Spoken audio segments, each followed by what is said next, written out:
So, why is it a good thing to, get out of the house and go and jump on productions, meet new people?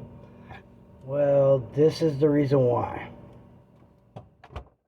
I started my career off, and I started my very first feature film.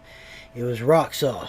Rocksaw was always going to be my first, so I ended up launching into it, and I decided to try to go ahead and tackle the entire situation for as little money as possible. And that right there was $1,000. Now, it wasn't $1,000 up front, it was $1,000 spread across a year. We started in the year of 2017, and it was about, I would say, early 2017 when we started. And started looking, I was trying to cast for the film itself, and whenever I ended up going to the online services and groups and whatnot on Facebook and all that, I ended up through Facebook. I ended up meeting Kailee Lozano. I actually met her mom first because her mom was her manager at the time. Anyway, so from there, I ended up hiring her as one of the main actresses, and we still had one of the actresses that needed to be filled. The rest of the spots were filled with friends of mine. Stephen Bray, he was playing Sammy in the movie, and then Colby Walsh, aka Farrellyn, was playing Donnie, which was Jen's boyfriend in the movie, and Jen was played by Kailee Lozano.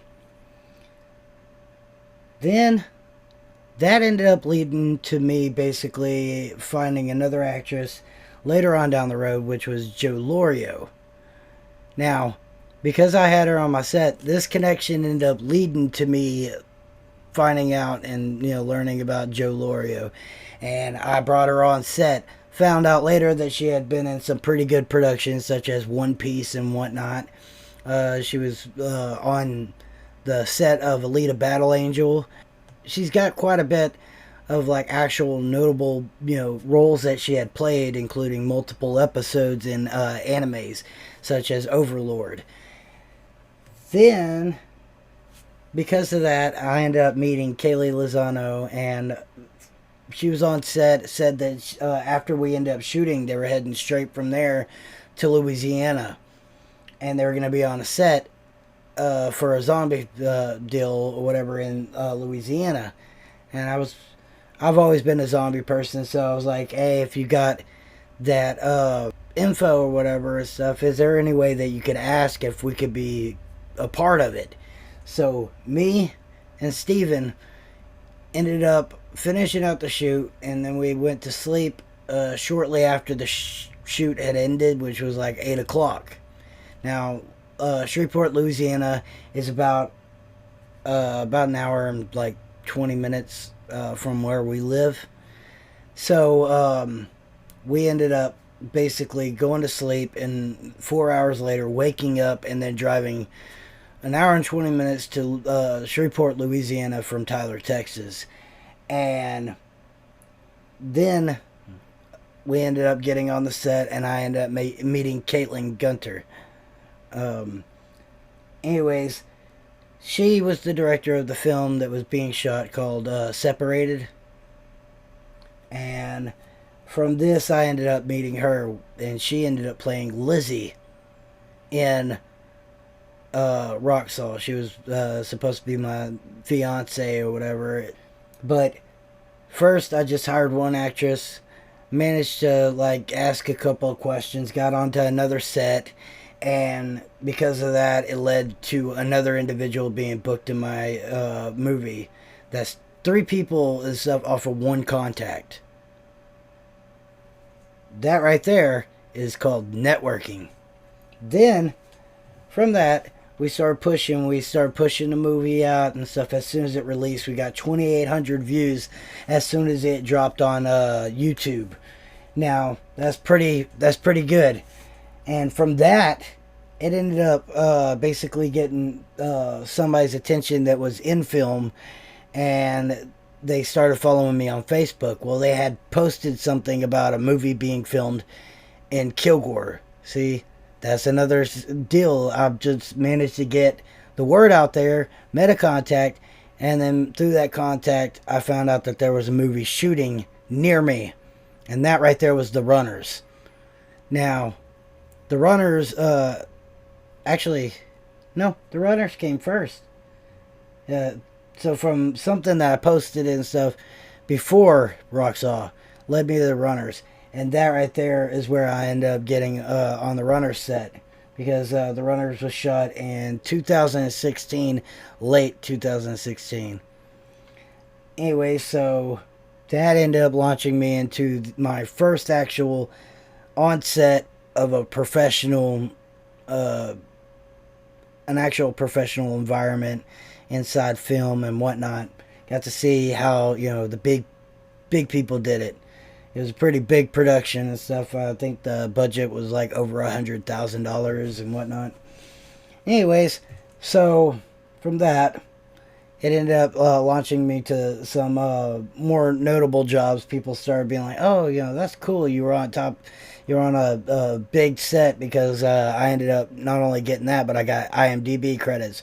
They were thrown to my IMDb professional page. That right there started kind of getting other people's attention, saying, "Oh, this guy's actually serious."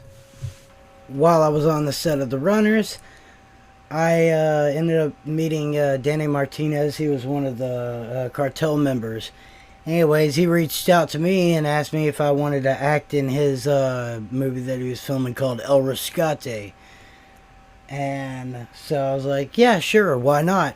It just so happened that a lot of the individuals that were acting in The Runners also got approached with the same offer and went over to that production and also acted in that production. So I ended up being in El Rescate alongside not only Danny Martinez but also Raymond Tostado. Raymond Tostado will come back later in this little thing that I'm talking about. Moved on to some other things where I started shooting music videos for like Pharrell Lynn, Young Fisher, Dopey the Soul Reaper, or Dopey the SR or whatever. And then after I started building those type of relationships, me and Colby Pharrell Lynn ended up tackling Guts and Pride.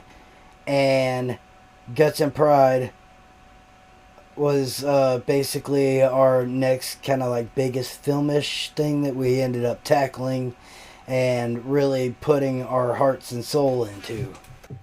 Then Pharrell Lynn ended up reaching out to Cody Wayne Band and asked if we could use their music for our short film. We didn't know that the Cody Wayne Band, or Cody Wayne himself, was as connected as he was to rodeo, which meant that our two things went hand in hand. And here we are, just a few weeks after asking him, getting rights and whatnot to have professional music placed onto our film just by asking. But it helped serve having previous, content that they could go to, and for us to show that allowed them to basically say, "Oh, these guys are for real. Yes, let's go ahead and push it through." And we got to go on a hell of a venture with that. After that, I really needed something to fill in the space. So a little bit later down the road, my brother comes back to basically visit for a couple of months and is staying here in Texas. He lived out of state in Washington. Well, he just so happens to know somebody, and he had been doing all the music for my films prior to, and so because of my film, because of my film knowledge and the film stuff that I was doing and basically my drive and ambition, he knew somebody who was part of a group called the Longview Film Club. So I ended up jumping on to go to the Longview Film Club. It was free to sign up, and it was basically a professional environment where you could make like short films and whatnot through the club all together, and you get an in-depth training on the job while the short film is being made. That was awesome. And through that, we ended up doing a short called Beast, and Beast ended up going into a film festival. That was our first time, or well, that was my first time ever being to a film festival where the film that I participated in was actually there. It was amazing.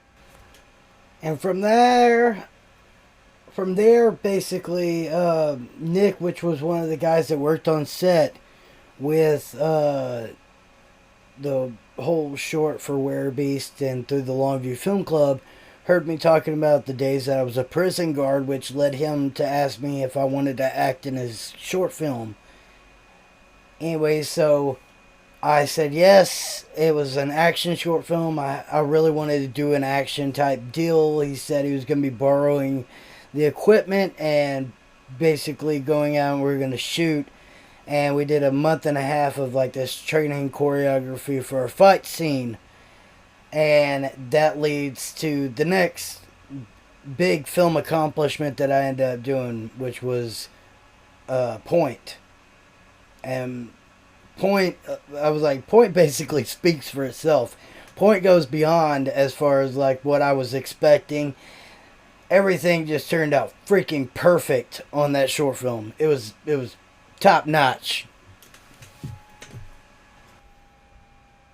Anyways, well, so after Point, I ended up gaining the attention of an individual who was looking to be an investor into media properties, and through that I ended up meeting an individual who wanted to invest and create a record label.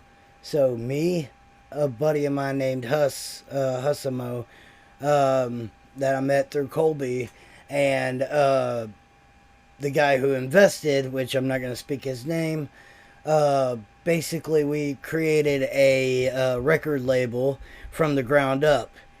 And from there, it ended up kind of going downhill. The individual just didn't want to pay anybody. He didn't want to do anything as far as like compensating. He was attempting to steal individuals' work. And he was basically using the people they brought on, such as myself as the video guy, to teach him, get him to a point where he can do the stuff himself. And then he was just going to shit can everybody that, helped him get there, which was bullshit. So I said, fuck you, and I left. And after I left, that right there, the release happened of the release happened of The Runners.